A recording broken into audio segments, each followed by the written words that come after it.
আপনারা কি কখনো ভেবে দেখেছেন, একজন মানুষকে যখন শেষবারের মতো কবরে শোয়ানো হয়, তখন তার পাশে দাঁড়িয়ে কেউ ধীরে ধীরে বলে, হে অমুকের সন্তান অমুক, মনে রেখো লা ইলাহা ইল্লাল্লাহু মুহাম্মাদুর রাসূলুল্লাহ।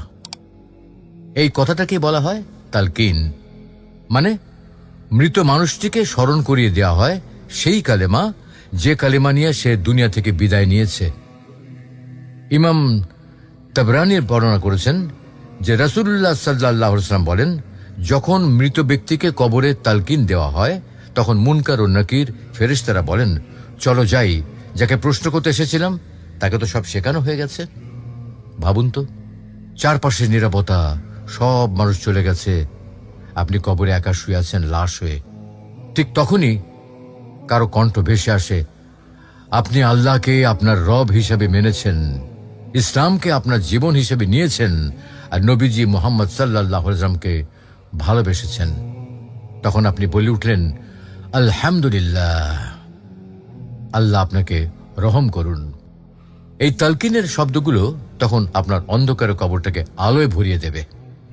ফেরেশতারা বলেন, চলো যাই, যে তার উত্তর মুখস্থ করে ফেলেছে তার কাছে এসে বসে থাকার কোনো দরকার নেই।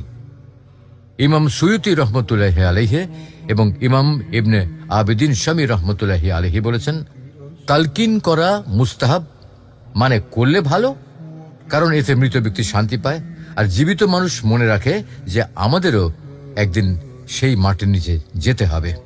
অতএব প্রিয় ভাই ও বোন, যখন কোনো প্রিয় মানুষকে আপনি কবরে শোয়াবেন, তখন একবার হলেও তার কানে কানে বলবেন, লা ইলাহা ইল্লাল্লাহু মুহাম্মাদুর রাসূলুল্লাহ। হয়তো এই কথাটাই তার কবরের অন্ধকারে আলো হয়ে যাবে, আর ফেরেশতারা বলবে, চলো চলো যাই, সে তার উত্তর শিখে নিয়েছে।